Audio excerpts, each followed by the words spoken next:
지금 보고 있는 현대 유니버스, 현 세대에서 흔히 볼 수 있는 고급 좌석버스 모델이지만 최초 출시 연도가 2006년으로 벌써 18년 됐습니다. 여전히 많은 사람들이 이용하고 신차 출고도 가능한 모델입니다. 유니버스가 출시되기 전 역시 오랜 기간 동안 많은 사람들이 이용하기도 한 고급 좌석버스 모델이 있으니 바로 이 차량입니다.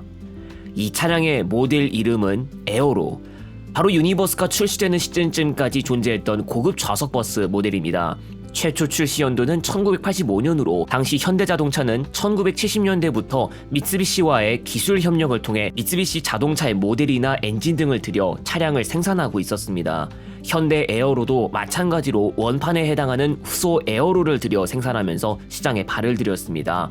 300마력 엔진이 탑재되는 신형 고급 좌석버스 모델을 출시할 것이라는 소식이 1983년 1월 중에 알려지기도 했지만 정작 신모델은 그보다 약 2년 뒤에 출시되었습니다. 미쓰비시와의 기술 협력이 지속되는 기간 동안 현대 에어로가 생산되어서 오랜 기간 동안 우리나라에서 신차 출고가 가능했습니다.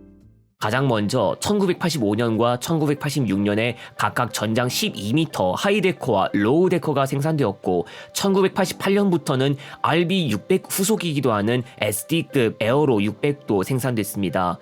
후소 에어로가 1982년에 출시되고 나서 몇 년밖에 되지 않았던 시절에 생산됐던 것입니다. 전장 12m 모델은 최대 320마력, 에어로 600은 225마력 미쓰비시 엔진이 장착되어 있는데 유니버스의 천연가스 버스 모델에 장착되는 엔진보다는 각각 20마력, 115마력이 낮았습니다. 그리고 에어로 600은 전장이 12m가 안되며 에어 서스펜션이 아닌 리프 스프링 서스펜션을 사용해서 크게 부드러운 승차감을 기대할 수가 없었습니다. 1986년에는 에어로 이코노미도 출시됐는데 에어로 600과는 전장 길이와 SD급인 점은 같아도 에어 서스펜션을 사용한다는 점이 달랐습니다. 가장 좋은 등급 순으로 트림을 정리하자면 하이데커, 로우데커, 이코노미, 600순으로 볼 수 있겠습니다. 1991년에는 에어로 퀸이 출시되었는데 이 에어로 퀸은 우등버스 전용 모델로 1992년 우등버스의 정식 운행에 맞춰 출시되면서 우등버스가 운행되는 노선이라면 어디든지 운행하게 됩니다. 1995년에 현대 에어로는 큰 디자인 변경이 이루어집니다. 앞서 1992년에 후소 에어로의 2세대가 큰 디자인 변경을 거치고 출시되면서 세대 교체를 했는데요. 역시 원판을 들여 생산하면서 미쓰비시 후소 특유의 디자인 감성을 느낄 수 있었습니다. 1995년 현대 에어로는 트림형 변경도 일부 이루어져서 2000년대나 2010년대에 고속 시외버스를 자주 접하신 분들이라면 아실만한 이름을 적용했습니다. 에어로 600의 후속으로 LD, 이코노미의 후속으로 LS, 하이데코의 후속으로 HSX가 되었으며 로우데코의 후속은 당연히 LDX가 되겠지만 다른 트림과는 다르게 1996년부터 세상에 나왔습니다. 이중 LS는 광역버스로도 활약하기도 하고 천연가스 버스 사양도 존재했습니다.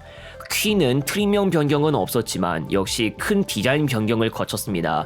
1990년대 당시에도 총 4개 트림으로 구성돼 있었으나 2002년 이후 들어 트림이 더 추가되니 그것이 바로 하클이라고도 불렸던 하이클래스 군입니다. 일반 사양은 익스프레스 하이클래스, 우등 사양은 퀸 하이클래스로 2개의 트림으로 나뉘어 있었는데 이 하이클래스군은 기존 HSX와 퀸에 비해 더 높은 등급의 트림이었고 현대 자동차 모델을 운행하는 웬만한 고속버스 회사에선 하이클래스군을 많이 출고하기도 했습니다. 물론 퀸이나 HSX도 운행했지만 그 개체수가 하이클래스군보다 적은 경우도 있었습니다. 시외버스 회사들은 다른 트림을 주로 사용하였지만 몇몇은 하이클래스군을 운행하기도 했습니다. 2003년에는 하이스페이스가 추가로 출시되었는데 LDX의 고급형이었습니다. 이렇게 해서 총 7개 트림으로 구성되면서 많은 트림을 만나볼 수 있는 기회까지 열렸습니다. 고급 좌석버스라면 사용할 수 있는 자동문 종류가 S급에 한정하여 2가지입니다. 스윙도어와 폴딩도어인데요. 스윙도어는 일매식 문이 횡축 바깥쪽으로 열렸다가 닫히는 방식, 폴딩도어는 이매식 문이 안쪽으로 접히면서 열렸다 닫히는 방식입니다.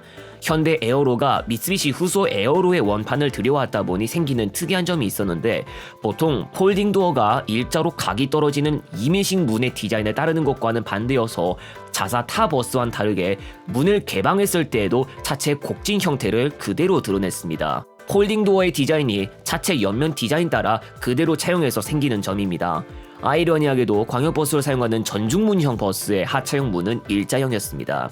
가장 마지막 에어로 기준으로 살펴보면 헤드라이트의 종류는 두 가지가 있어서 가로 일체형 헤드라이트, 마이너스 옵션으로 양옆에 둥근 헤드라이트 두 개로 분리된 듯한 디자인을 선택할 수 있었고, 후면을 보면 하이클래스군과 하이스페이스는 창문이 사각졌는데 해당 트림에만 장착되는 가니쉬가 있었기 때문입니다. 스포일러는 현재 모델과는 다르게 전혀 웅장하진 않았습니다. 실내 운전석을 포함한 맨 앞부분은 역시 원판 디자인다운 모습을 보여줬지만 조금 세세한 부분에서 원판과 달랐고, 승객이 이용하는 선반은 트림에 따라 디자인이 좀 달랐는데요. 일반형은 뚜껑이 없는 이 모습과 같았지만 에어로 퀸 하이클래스는 원 선반 자체를 통으로 덮는 형태의 자체 디자인이 따로 적용되었고, 에어로 퀸의 내부 선반도 디자인이 조금 달랐습니다. 원래는 미쓰비시의 엔진이 장착되었지만 지금의 현대 L 엔진이 되는 파워텍 엔진이 개발되면서 이 엔진으로 바뀌었고, 마력수도 초창기에 비해 올라가기도 했습니다. 380마력 엔진의 5단 기어를 사용하는 것이 보통이었지만 천일고속은 410마력 6단 기어를 사용하기도 하며 좀 더 선진적인 면모를 보였습니다. 유니버스가 나오고 나서 400마력대 6단 기어가 보편화된 점을 생각하자면 천일고속은 앞서갔던 것이 분명합니다. 천연가스버스 모델은 유니버스와 마찬가지로 Q 엔진을 사용했습니다. 1980년대부터 활약하기 시작했던 현대 에어로는 결국 단종됐습니다. 미쓰비시가 현대자동차와의 기술 협력을 이어가지 않겠다는 게 큰 이유였는데요. 사실은 그 전에 미쓰비시 승용차 부문이 중대 결함으로 인한 대형 사고나 리콜 은폐 등으로 인해 타격을 입으며 악화되었고, 후소는 2003년에 다임러에게 인수되면서 미쓰비시 그룹에서 분리되는 일을 겪으며 크게 흔들리고 있었습니다. 기술 협력을 할 수 없게 된 현대자동차 입장으로서는 이제 다른 방법을 찾아야 했는데, 이것이 독자적인 기술 개발을 통해 2006년 유니버스를 출시하는 것으로 연결되고 당연히 에어로의 후속 역할을 맡게 됩니다. 에어로 LDX에서부터 하이클래스 군까지는 2006년에 모두 유니버스로 승계되었고, LD와 LS는 각각 클래식, 컴포트, 엘레강스 등으로 이어지지만 LD와 LS는 2010년까지 연장 생산되어서 광역버스에서 2021년까지도 활약하는 모습을 볼 수 있었습니다. 고속버스 회사 가운데서는 동부고속과 천일고속이 2017년까지 사용했다가 퇴역했고, 주로 대우버스를 도입해 운행했던 KD운송그룹도 중간에 몇 차례씩 현대 에어로를 들여 운행했다가 이후에 퇴역했습니다. 기술 협력이 종료된 이후 두 자동차 회사는 각자의 갈 길을 걸었고 당연히 비주얼도 달라졌습니다.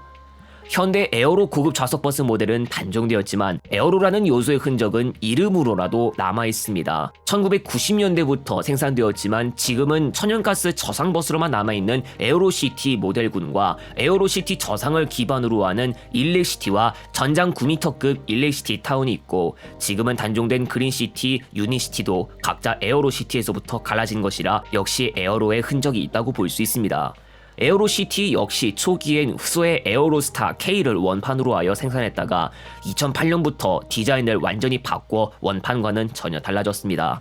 에어로타운도 후소의 모델이 베이스가 되지만 이 모델은 올해 단종되기까지 큰 디자인 변경은 없었습니다. 이렇듯 미쓰비시와의 기술 협력을 통해서 형성된 영향력이 컸다 보니 지금도 에어로의 흔적을 볼 수 있는 것입니다. 그러나 이 모든 것의 원형이 된다고 볼 수 있는 것은 현대 에어로 고급 좌석버스이고, 이 모델은 과거에 고속시외버스, 전세버스, 광역버스를 많이 이용하셨던 분이나 업계에서 많은 시간 동안 운행하셨던 분에게 아직도 기억에 남아 있습니다.